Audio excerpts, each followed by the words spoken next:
Hello, everyone. I am Rodrigo Silva, Communications Manager at Qualitative. I welcome you all to yet another Social Inclusions webinar. Today, we'll be discussing the research results of a thematic issue published early this year in the journal, entitled Migration and Unequal Social Positions in a Transnational Perspective. I will share with you now the link for everyone to access it. And today, to help us understand this connection between spatial mobility and social mobility, we have Thomas Faist from Bielefeld University and editor of the issue, Inka Stock, also from Bielefeld University, and Ingrid Tucci from the CNRS and Aix-Marseille University in France. So our panelists, thank you for joining us. Allow me to share with you the order of presentations for today. So Thomas will open the webinar, followed by Inka, then Ingrid, and then we will jump to the Q&A and final discussion among the speakers. So to our attendees, there is a Q&A button on the bottom of your screen. Feel free to write your questions throughout the session at any time. We will pass on to the speakers once the presentations are over. For those also who have Twitter, we invite you to get the discussion going on social media. And in here, on our webinar, the chat mode is also available for you to share your comments, your ideas, some highlights, clarifications, etc. I wish you all a pleasant webinar. Thomas, the floor is yours. Okay, thank you. Of course, the starting question is, why is migration of particular interest for studying unequal social positions? And why ask the question in particular about the impact of migration on social class, on social status, and to put it more broadly, on social positions. By social positions, we understand both social class criteria along educational, occupational status, but also issues of recognition and prestige and honor. Now, there's a lot of research on outcomes, educational outcomes, for example, educational outcomes, how they matter for occupational status, for migrants and non-migrants. But there is a glaring research gap. There is a main research gap in the sense that most of these studies look at what we could call the objective side of social positions, namely the place, a person's place in a given hierarchy, in a system of social stratification that is attached to a certain social place. However, there are many fewer studies on what one could call the subjective side, namely the interpretation of social positions by migrants themselves, their social positioning, which refers to their own evaluation, perception, and interpretation. And even rarer are studies which really fuse the two, namely the so-called objective and the subjective side. And that's one of the goals of this special issue, of this issue of social inclusion. And we should also hold it against the backdrop of theories in migration. When you look, for example, at international migration theories, integration theories, you could see that most of them say something about the objective side. If you look, for example, at neoclassical economic theory, at the new economics of labor migration, at social anthropological theories of livelihood, or the world systems and dependency theories. All of these theories really have a very one-sided approach to the issues of social position. Well, there is also a substantive reason why we should be interested in this topic. Namely, there's a nexus between mobility and social position, migration and social position. And when we start with an economic approach, we could, for example, use the work by Branko Milanovic. We see that in the 19th century, for example, your social position, your income levels were determined mostly by class, by social class, whether or not you were a proletarian or a bourgeois, and very little by the place of residence. However, in the 21st century, the relationship has reversed. The data, for example, on income suggests that it is place of residence that matters and less social class in the old Marxist sense. So we live now in a non-Marxian world, perhaps. Now, and that already suggests that migration is one of a very plausible response to improve one's living conditions. Much easier to implement than acquiring additional cultural capital or collective responses, voice, for example. And this points to the fact of looking at the impact of migration on social position. Now, most of the contributions, and also the ones we talk about today, have three underlying conceptual ideas. The first idea is migration is not a one-way street. People often, migrants and non-migrants alike, often entertain relations across places, across nation states, across organizations. So they live in a translocational or in a transnational world. And that's why the transferability of all sorts of resources, sometimes called capital, is of importance, because people reference to a plurilocal, a pluri-organizational universe. So that's the first idea.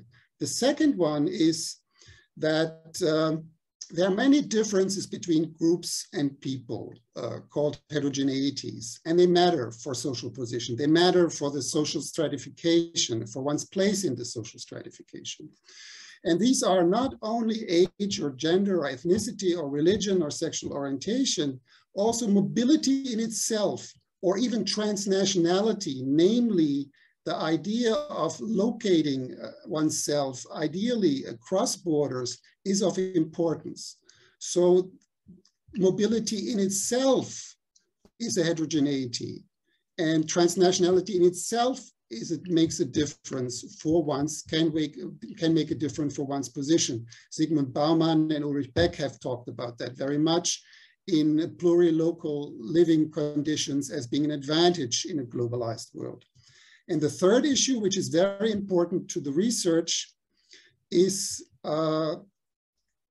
boundary making, because people engage constantly, we engage constantly in creating and maintaining boundaries through categorizations. We categorize people, for example, in the labor market between high-skilled and low-skilled. And in a minute, we will hear, and that's one of the advantages of our issue, in a minute we'll hear from Inka and Ingrid much more about fine-grained distinctions going beyond these often ascribed and not achieved or self-perceived categorizations. So these are some of the underlying conceptual ideas. Now, let me go on and move on to some selected findings, not from the articles we're going to talk about today, but from other articles and contributions to the issue. And the first one is one particular form of boundary making is social comparison, and Inka will talk more about that. The process of symbolic boundary drawing. For example, drawing attention to economic improvement experienced after migration, comparing one's life before and after migration, and comparing migrants and migrants comparing themselves to those left behind. And it seems that one of the functions of social comparison is to situate oneself in a favorable light vis-a-vis those with whom one compares itself. And the question always is, who are the reference groups? Who are the groups of comparison? Now, and second, multiple, and this is an insight from an article on Polish migrants, multiple migration can work in two opposite directions for those involved. On the one hand, multiple migrations, not just once migration, is an experience that could lead to a broadening of references, like migrants now not only comparing themselves to people in the place of origin or destination, but making European comparisons in inter-European mobility and global comparisons. Or they may feel the need to drop comparisons altogether with those left behind, right? That could also occur. And in the issue, you'll also find a philosophical extension of the underpinning of our discussion, namely Amartya Sen's capability approach. As you know, Amartya Sen is not starting from rights, a rights-based approach to argue for resources for people, but he's really much more in terms of, interested in terms of a fair distribution of resources and people being free to choose the resources they need. And that has implication for social positioning and the resources one needs to achieve a favorable social position. And the last but not least finding is that social comparison often refers to social change or even social transformation. In an article you find in the issue on undocumented migrants from China, but also international students from China and France, you can see that migrants asked not only refer to the place of origin or the place of destination, they refer to the transnational space, yes, even the transnational field, and by field I mean what, for example, the field of education or the field of work. And this raises interesting questions for future theorizing and empirical research, which we have begun with this issue. Because usually migrants are compared, or one thinks that migrants compare themselves along the countries of experience, state of origin, state of destination, for example. But from this article I just mentioned, but also from other research we're engaged in, like a project on international students from China in Germany and Britain, we find that migrants sometimes refer to the field which is of importance to them. By the field, for example, the field of work, that could be natural sciences, or it could be the arts, or it could be manual work. So in this way, I think there is a chance in looking at social positions and social positioning to get beyond the cheap criticism of methodological nationalism and to do something constructive, to be constructive in the sense of looking and asking and thinking about the standards migrants themselves, but also non-migrants use for comparisons, which is not only the countries, which may not only be locale, which may not only be relatives, but it may also be other significant persons in their environs who they work with, who they spend their leisure time with. And I think that's a very helpful way to approach the issue. And in the end, I think it's also very helpful to de-ethnicize not only migrants, but also non-migrants, those of us who are relatively immobile. Thank you.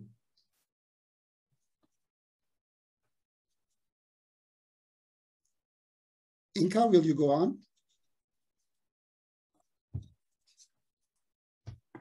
Okay, it's me. Can you hear me? Good. Yes. So I'm going to talk about one of the papers in the special issue, which was entitled Insights into the Use of Social Comparison in Migrants' Transnational Social Positioning Strategies.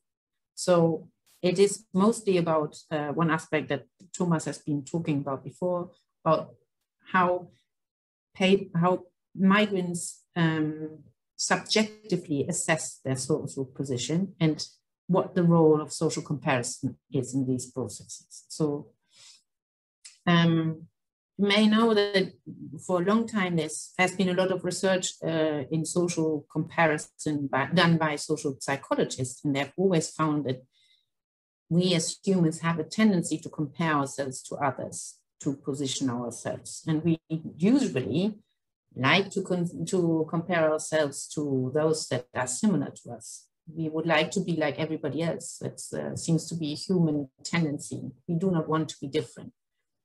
And this is probably also one of the reasons why people have a tendency to class themselves. If you ask someone where he is positioned socially in social hierarchies, it's most probable that they're going to say that they're middle class. Even though they might be very poor, they might be very rich, it is probable that they would like to be middle class, and they will say this and try to find justification for that.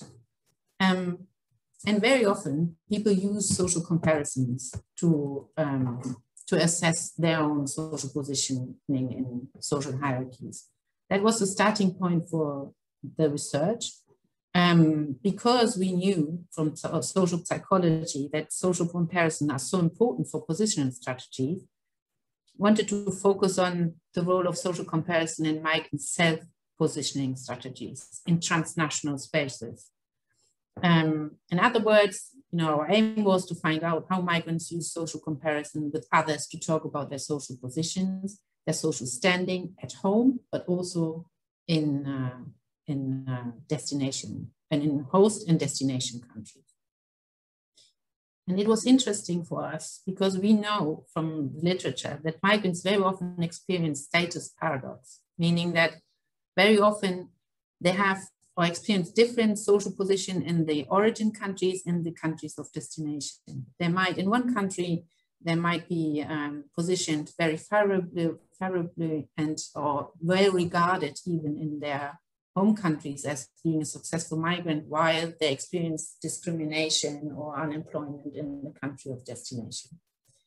So in the article that I'm talking about, the main idea was to demonstrate that analyzing social comparison sociologically in people's narratives about their social position can be a good way to understand the criteria that they use to position themselves socially. And often when looking at the type of comparisons that people engage in, we see that other criteria than income or professional occupations or qualifications are more important to people in the assessment of their social position than, for example, ethnic origin or gender, and not so much income. So what motivated our research? I have to say maybe a little bit about the research. What I did was, it was not a quantitative study, but based on qualitative interviews with migrants that were conducted in Germany, and the respondents, we recruited the respondents through nationwide panel studies. And we visited them in their houses and did narrative interviews with them. And the interviews focused on people's migration history and their perception of social class, social positions, social hierarchies. And we asked them about their own subjective opinion of their social position in Germany and their country of origin. And the motivation of doing this empirical research was really related to big questions in social research on inequalities generally. First one, is there, how do objective classifications of social class or social positioning work together with people's subjective assessment of it? And what is, how can we bring together the experience of status paradox that some people might experience, or take, for example, how can we explain that a doctor in Kenya might experience their social status differently from a doctor in Germany, even though both have the same professional qualifications and work in the same job. That was one of the reasons, and it's still a puzzle in social sciences, and this empirical research wanted to contribute to find, solutions or answers to this. And also the idea was to, like Thomas was saying, instead of only looking at objective factors of social positioning, look at how people make sense of their own social position themselves, really looking up narratives and really analyze social comparison in their narratives in order to do so, to see the criteria that they use for the assessment of their social position. And because, as I said before, this has mostly been done in social psychology, but not so much in sociology. And the most important findings were, I think, were three. First, comparisons are a way to talk about ethnicized and gendered differences, which is important in migrant social positioning processes, and even sometimes more than education, occupation, or financial assets. And it was something that came out in the interviews, because people were drawing in their comparisons a lot on ethnicized and gender differences, far more than comparing between assets or occupational standings or position. Then also comparisons were a means to convey how people make sense of their contradictory social position in transnational spaces, because who they were comparing with showed us that they did not only use the reference room of Germany, the country they migrated to, or the place they came from. Very often they swapped between places. They used comparison criteria, they assembled them according to their needs. So in order to, that helped them to make sense of the contradictory positions, and in the end came to the result of positioning themselves in a positive light, somewhere in the middle. And the third finding was that the study could show that social comparison can be studied through qualitative methods. And that was something very interesting to us, because social psychology literature generally focuses on experiments. So what they, it's normal, it's a discipline.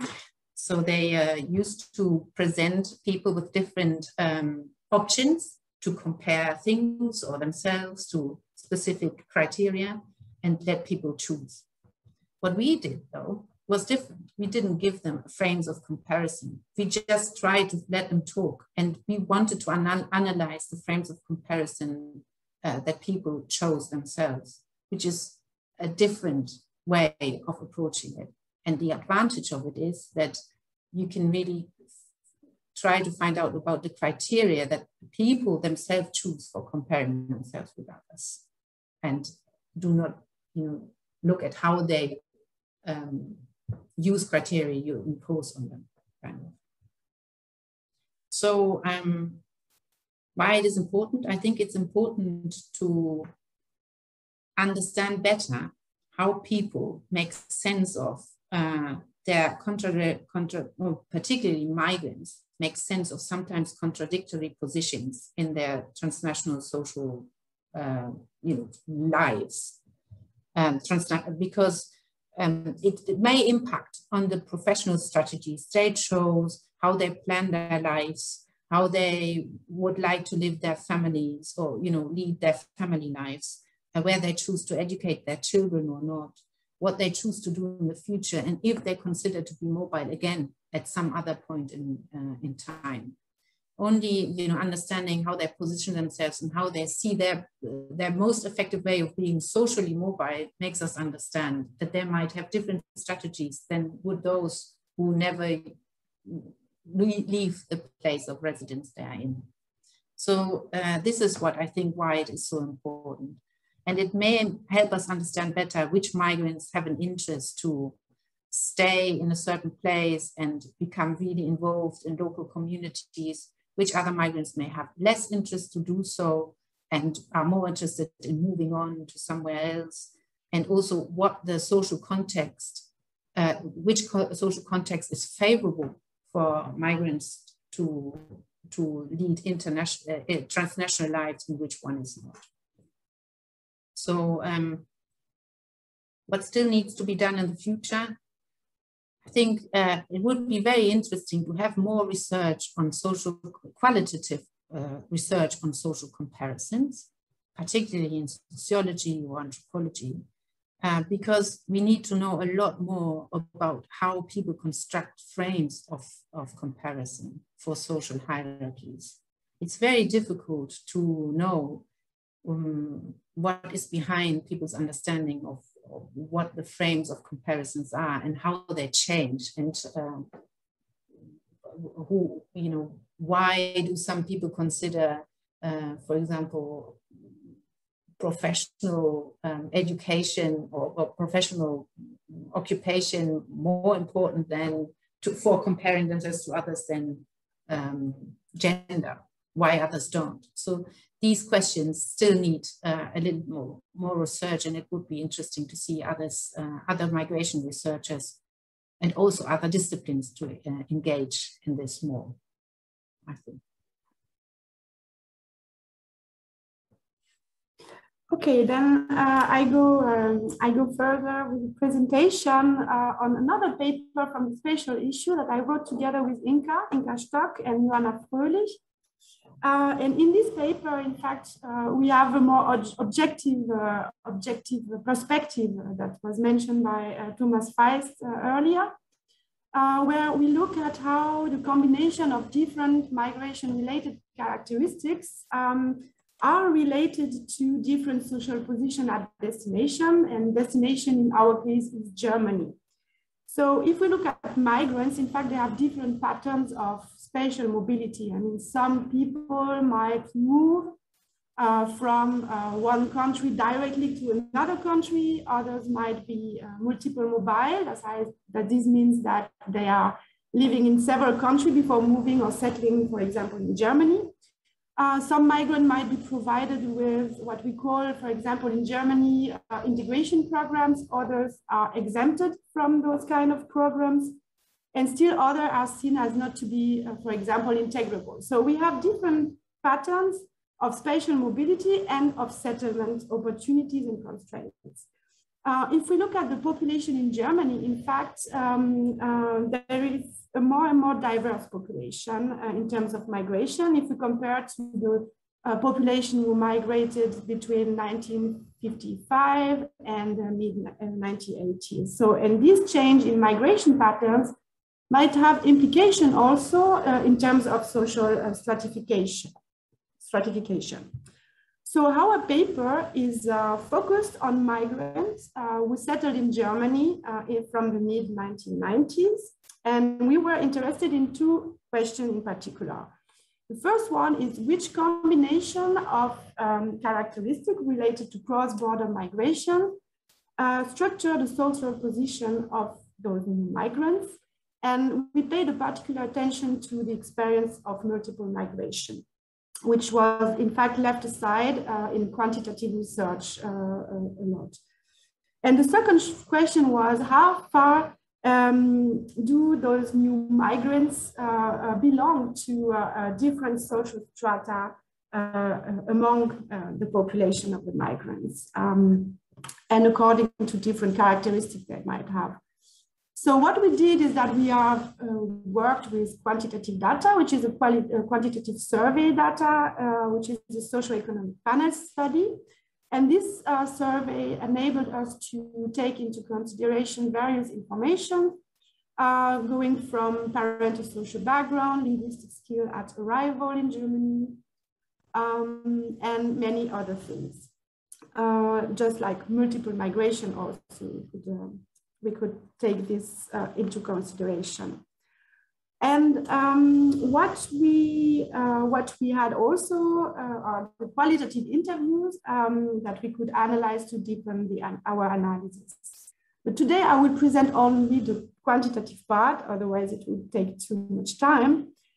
But what we found first is that if we look at the migrant population from the mid-1990s, then the migrant population is structured along different dimensions, but two in particular.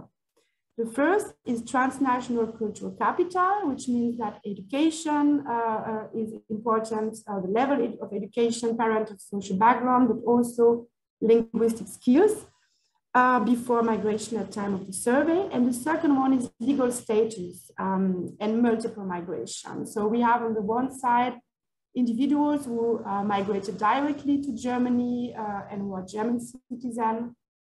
And also on the other side, individuals who might be foreigners or having experienced multiple migration. So I will share with you a slide to visualize what we did, in fact, with the different groups that we could identify with our quantitative data. We have here the two dimensions I just mentioned, and what you see in these kind of potatoes are the four distinct groups we could identify, and the points are all individuals. And if we look at those groups, each individuals or individuals in each group share similar characteristics, and what we found is that those groups are also refer also to specific social positions in terms of occupation or income level. So I will briefly describe those groups. So what we see here is the green group, which we call the foreign working class, where we have on the left side, in particular, people or migrants who are mainly not German citizens, and work in semi or unskilled manual jobs, and live also to 1/3 below the poverty level. So they came largely from low educated families and are themselves also low educated.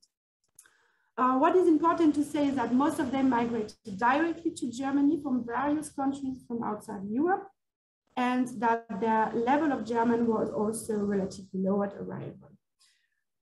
Then we have the blue group, which is there, which we call the foreign middle class. And the difference between the foreign working class and the foreign middle class is obviously that they have different place in the migrants' social stratification system. But also that 19% of them experience multiple migration. So I've lived in different countries before they moved to Germany. They have also very good knowledge of German or good knowledge of German also before they moved to Germany. Also particularity of this group is that they come mainly from urban areas. What is important also to say is that there is a kind of polarization within this population, with part of them reaching service position jobs and others being still in unskilled manual and non-manual jobs. The third groups you see here, which is the gray one, is the adapted German migrants, how we call this group.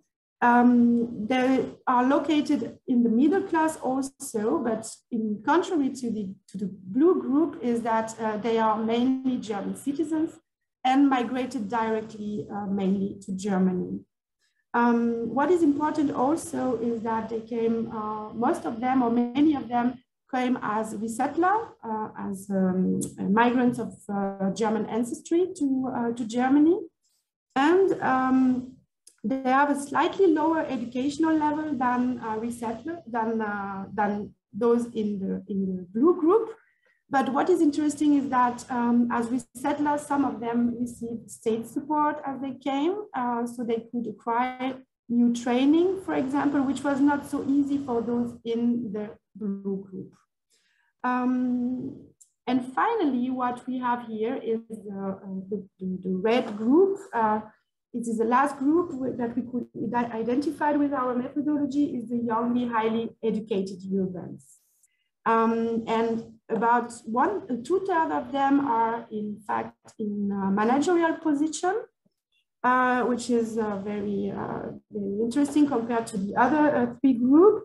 And in the share of those who have experienced multiple migrations, who have lived experience in other countries, is about 27%, which is very, very far above the average of the whole sample. And they come mainly from families with a high educational degree, mainly university degree, so a high cultural capital, and also themselves have university degree. And what we could see in the qualitative interviews is that some of them use also their linguistic skills as distinction marker towards other migrants. So what we could say here, the findings, I mean, what you can take with you is that in Germany, at least, citizenship, education, and language are important criteria of social differentiation, but these are not the only factors. What we could see is that social class plays a role, but also multiple migration. We show, in fact, in our paper that multiple migration pays off for all migrants, independently of other characteristics. It pays off when you want to reach higher social position.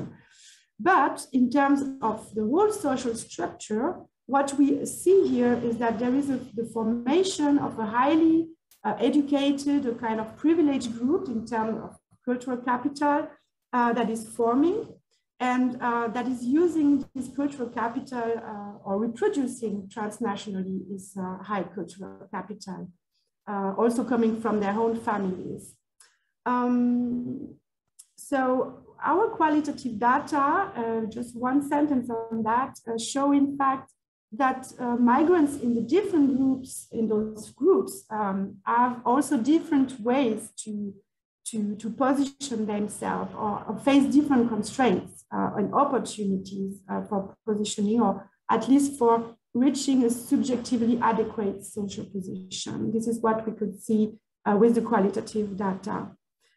So why it is important to look at this? I mean, this is a very static analysis about social differentiation, about criteria that play objectively a role, and they might differ from that that were raised by Inka, looking more at subjective and social comparisons. But it is important to take into account because it has also an impact maybe on the next generation. For example, I mean, people who migrate might have children, might raise their children in the country. And if you have a lot of individuals of migrant origin who are located more in the bottom of the social hierarchy, this might have implications also for for the next generation. So it raises also questions about the permeability of the German society. How far is it possible to transfer qualification from that you have from one country to the other? How far is it possible, if you are not German citizen, to acquire training without being obliged to convince the employment agency that you really need that? So this raised many questions about stratification, and also about how people can find their place in society. And as Inka said before, I mean, whether they will stay or migrants will stay or not, this is also important. And I think what we should do now is to have a look at how these have changed, considering the migration that was important from the 2015 with the refugee crisis, because obviously this social differentiation and this image that you can see will change in a certain way, considering this the new type of migration in Germany.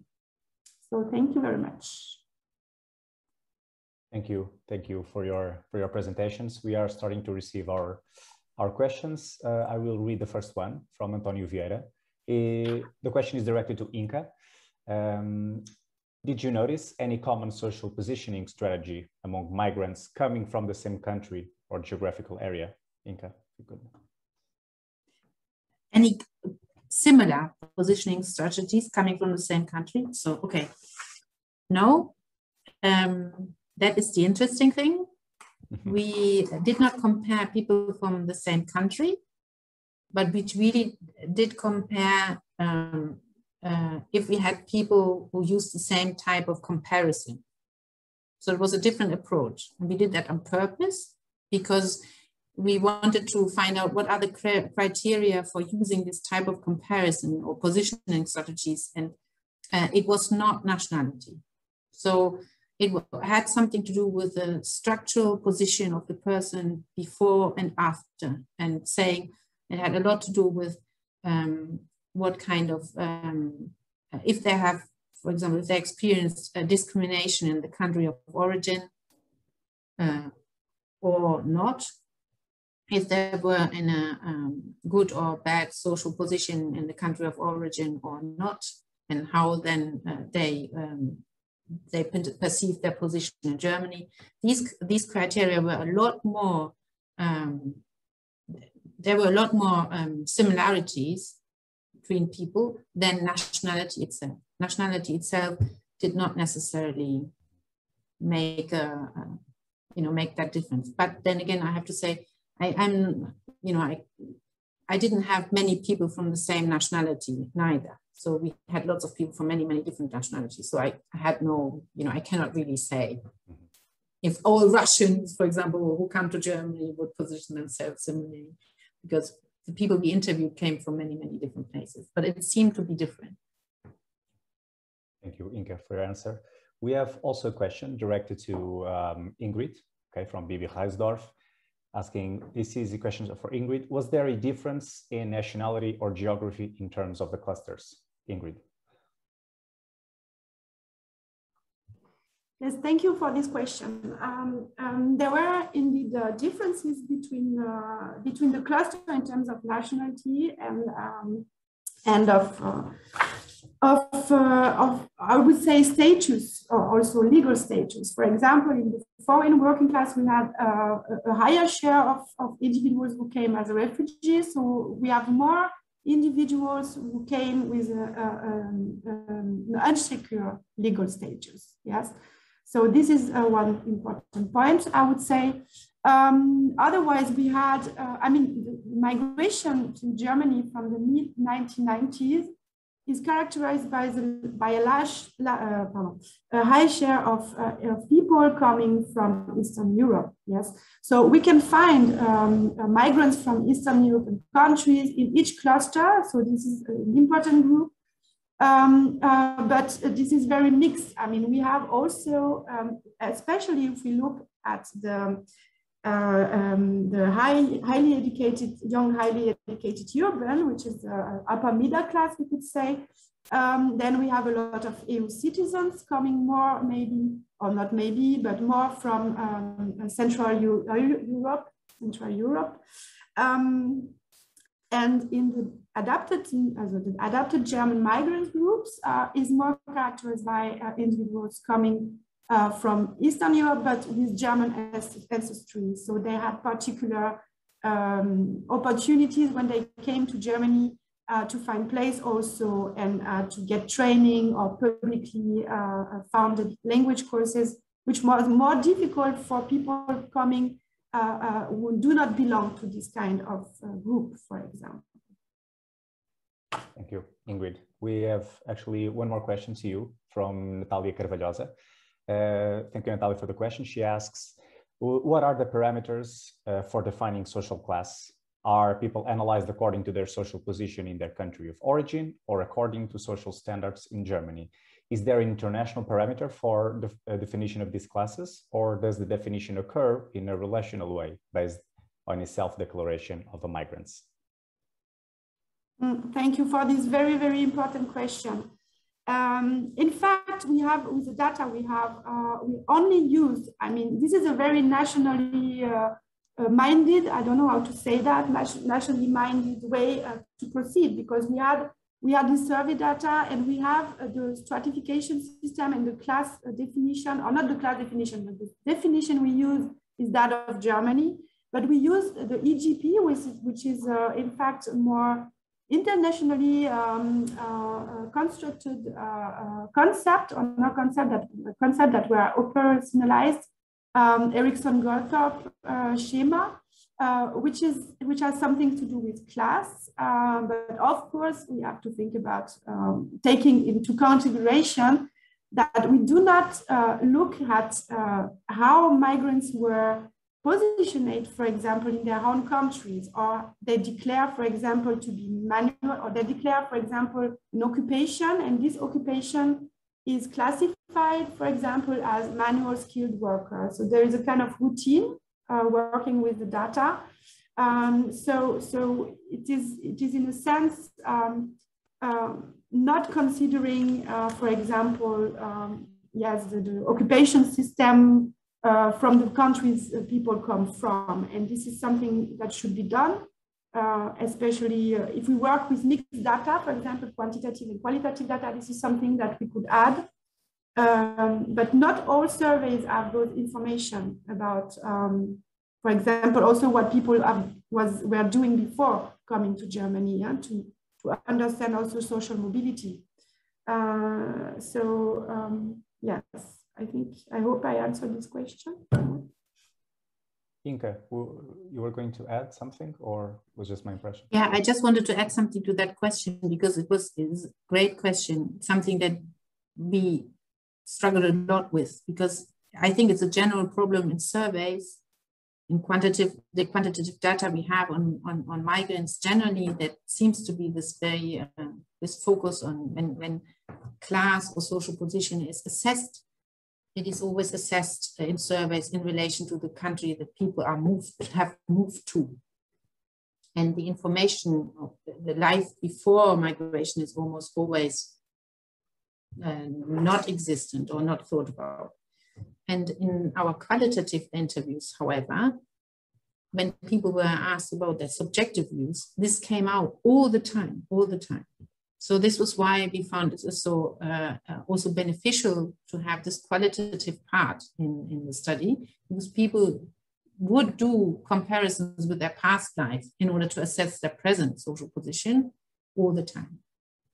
So in that sense, also a subjective view on social position is telling for maybe research on more objective indicators in the future and more quantitative methods, because it can really help, to mutually enforce the different methods that are used. Thank you, Inka, also Ingrid, for your answer.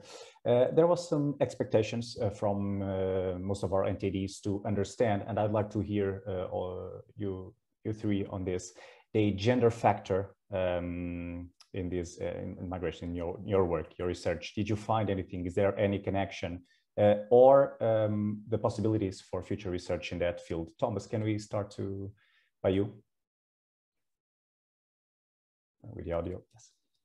I think this is a very crucial question. After all, when we look at the reality of migration to many European states after the 2015 migrations, especially from the Middle East, from Central Asia, we find that in a country like Germany, many of these migrants surprisingly have been inserted into labor markets, sometimes only secondary labor markets.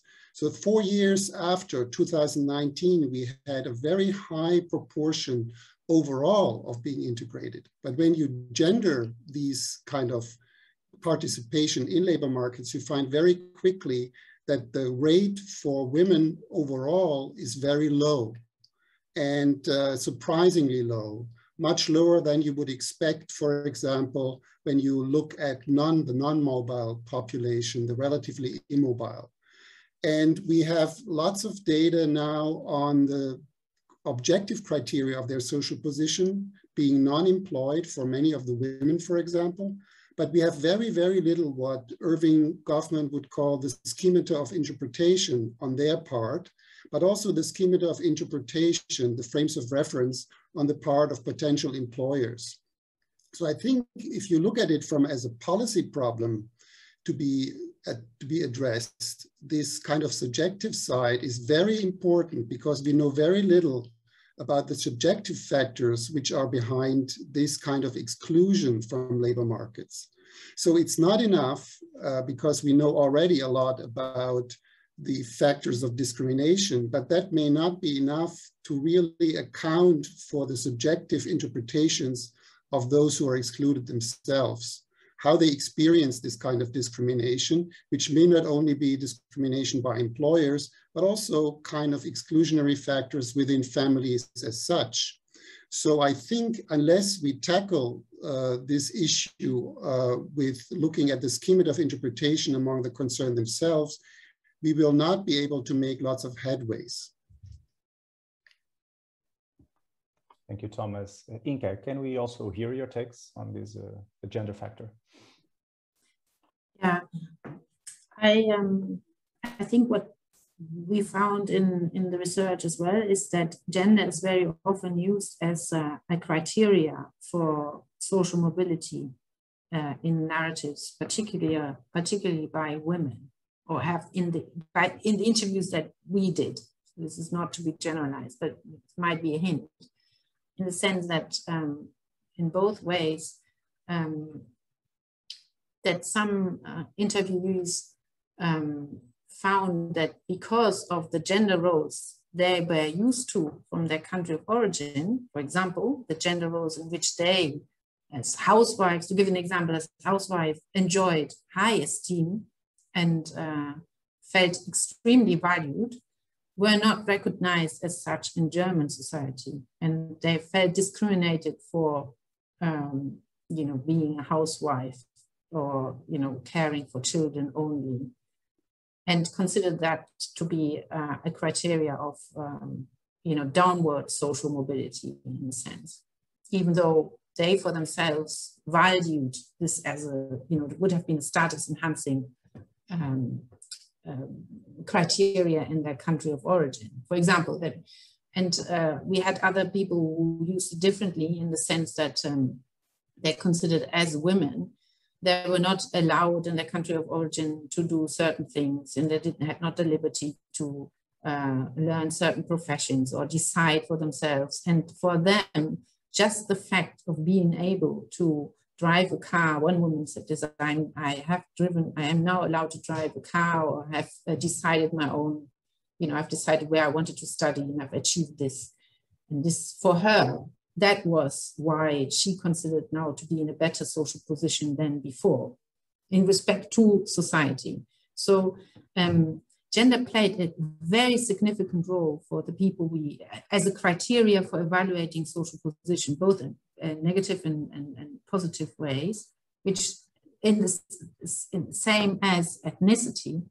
And I think it just shows that it's not only for migrants specifically, it's not only capital in the sense of financial assets, which determines their sense of upward social mobility, but also aspects related to gender roles and also to ethnicity and how that is recognized by others. It's always not only what I think of myself, but also how I am recognized by others. Thank you, Inka. Ingrid, can we also hear your takes on this question? Yes, I mean, I don't want to repeat what Thomas said just a few minutes ago. I mean, we know there are differentiations between women and men, considering labor market participation, labor market, or reaching a specific occupation into the labor market. Those differences exist in Germany between men and women, and it is obviously also the case between migrant men and migrant women. But we know that there are other things that are going on behind this. What I would like to say is not that much in terms of results, because we did not, in our paper I presented earlier, we did not separate between men and women, and we did not have a specific group where there are only women, etc. So we should look at this more deeper. But what I would like to say is that if we want to have this kind of gender differences in terms of class attainment in the country, or subjective social position, we need to take into account more the life course of the individuals and the time of the life course in which migration occurs. I mean, it makes a difference how you will subjectively position yourself or find your place. If you migrated with 20 years old, or if you migrated with 40 years old, etc. And if you are a woman, it's different also in the time. If you migrate and then you have immediately children, for example, so your whole trajectories in terms of social mobility will be delayed.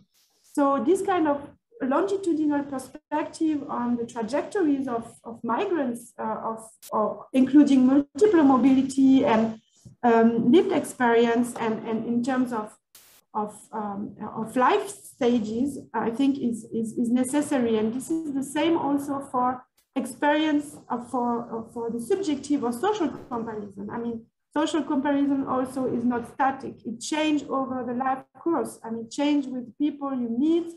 You are linked with other people. You have other impressions. You have other places that you see, other experiences, etc. So there is a very, I think in migration research, it's very important to have this kind of longitudinal perspective on individuals' trajectories. So, and this is not what we did in our paper, which was more social stratification, but it's very important, I think. Thank you, Ingrid. Thank you, three, for your answers. There is a question here to Professor Faist. I'm going to read from Elias Arzosa.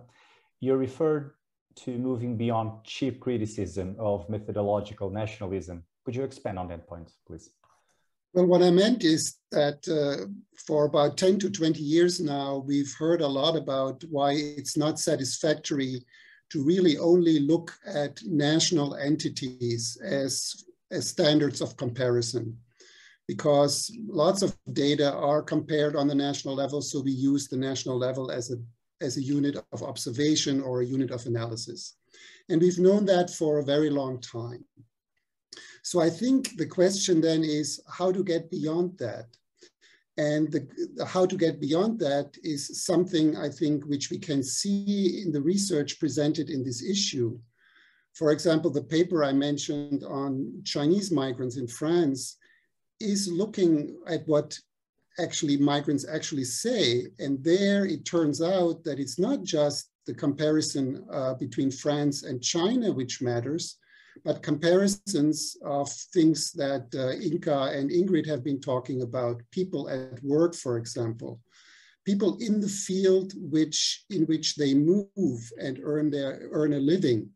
And that's why I think beyond the criticism of methodological nationalism, one should heed very basic insights, sociological, for example, that our society is, surprise, surprise, functionally differentiated.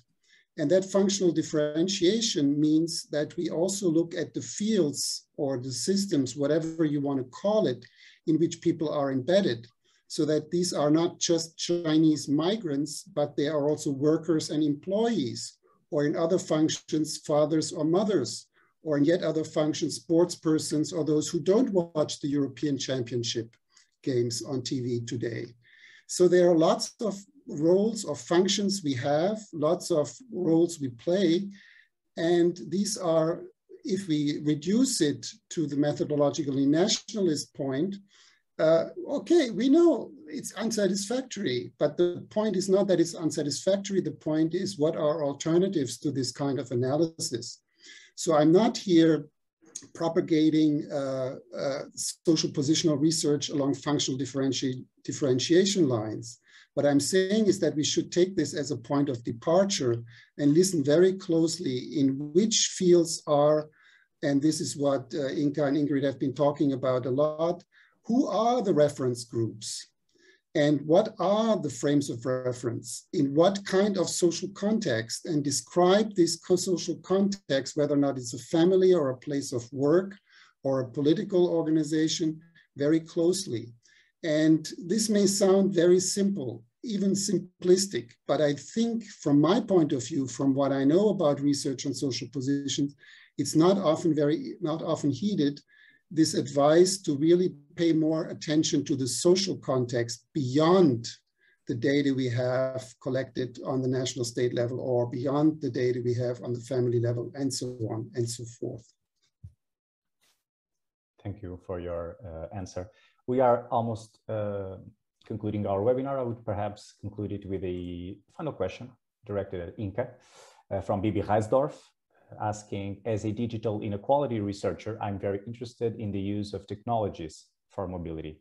Did this come up as a theme in your qualitative work? The use of technologies? Yes. For migration? For maps, yes.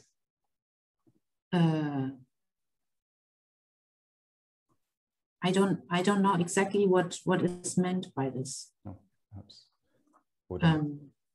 There was some, the digital technologies played some role in the research that you conducted, not for migration directly, but rather the mobility once they arrive in Germany.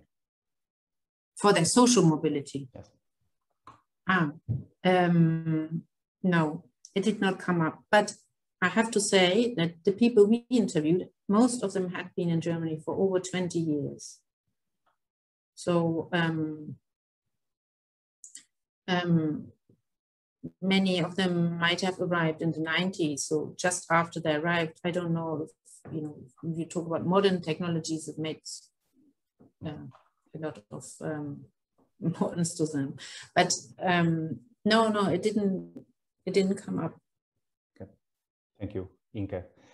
Thank you all again. I believe we are now at the time to conclude our webinar. I would like to thank Thomas and Inka and Ingrid for this very fruitful, very interesting debate around your thematic issue. Let's see if it trends now from now on, as we were discussing before. Two final notes for everyone. The first one is that the thematic issue in which this webinar was based is available on our website. I am sending you the link again. You can access anytime, anywhere. It is, as always, open access. A second note, this webinar, the final video of this webinar will be uploaded to our YouTube channel tomorrow. You will all be notified once it is available.